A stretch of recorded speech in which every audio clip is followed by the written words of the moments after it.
श्री वल्लभाधीश की जय। श्री गुसाई जी परम दयाल की जय। श्याम सुंदर श्री अमने महाराणी की जय। आचार्य श्री महाप्रभु हरिराय की जय। આપણે વલ્લભાખ્યાન વિશે જોયું. વલ્લભાખ્યાન પૂરું થયું. હવે આજે આપણે અષ્ટકવિ કે જે આપણે પુષ્ટિમાર્ગમાં અષ્ટસખા તરીકે ઓળખાય છે અને એમાં મહાપ્રભુજીના 4 અને શ્રી ગુસાઈજીના 4 એમ 8 સખાઓનું એક મંડળ રચ્યું હતું. તેનું વર્ણન આપણે આજે કરીશું. આપણા પુષ્ટિમાર્ગમાં રાગ, ભોગ અને શૃંગારનું બહુ મહત્ત્વ છે. માટે શ્રી ગુસાઈજી અષ્ટસખાઓનું મંડળની સ્થાપના કરી. સંવત 1602માં અષ્ટછાપ કવિઓની રચના થઈ.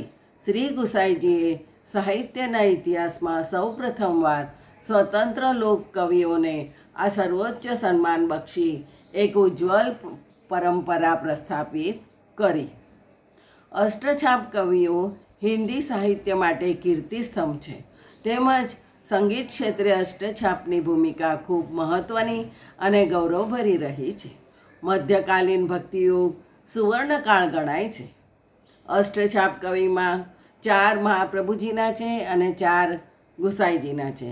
તો પહેલાં મહાપ્રભુજીના કહીએ કે પહેલાં પરમાનંદાસ અને કુંભનદાસ અને સુરદાસ અને કૃષ્ણદાસ, આ 4 મહાપ્રભુજીના છે.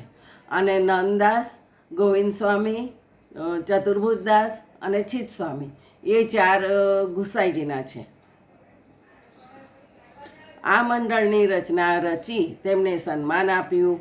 આ બધા કવિઓ લૌકિક દૃષ્ટિએ ગરીબ અને અકિંચન હતા, પરંતુ તેમને છે ઠાકોરજી દિવ્ય દ્રષ્ટિ આપી હતી.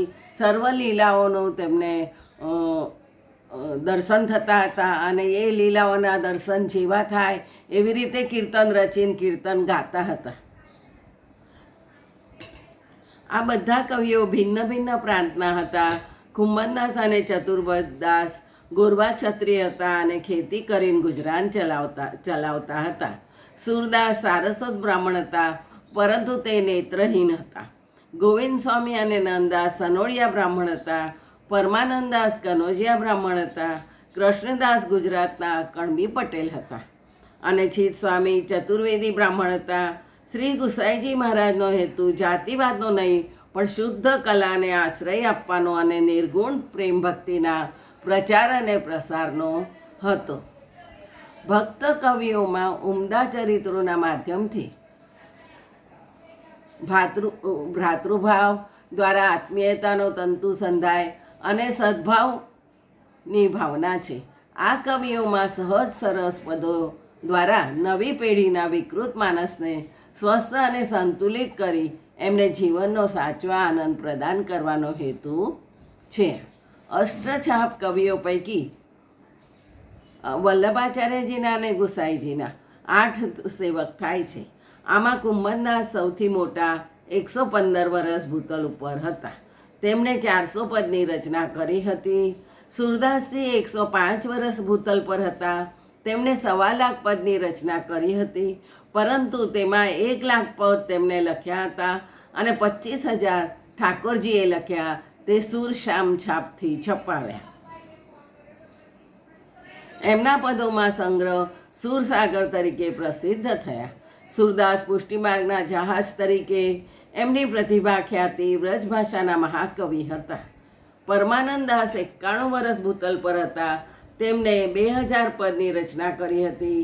કૃષ્ણદાસજી 85 વર્ષ ભૂતલ ઉપર હતા અને તેમણે 700 પદની રચના કરી હતી. ગોવિંદ સ્વામી 80 વર્ષના હતા. તેમણે 400 પદની રચના કરી હતી. ચિત સ્વામી 70 વર્ષના હતા. તેમણે 200 પદની રચના કરી હતી. અને ચતુર્ભુજદાસ 45 વર્ષ જ ભૂતલ ઉપર હતા, પરંતુ તેમણે 2000 પદની રચના કરી છે. નંદદાસજી 52 વર્ષ હતા. તેમણે 400 પદની રચના કરી છે. બીજું આગળ આવતીકાલથી બધા પરમાનંદાસ ને બધાનું વર્ણન કરીશું આગળ.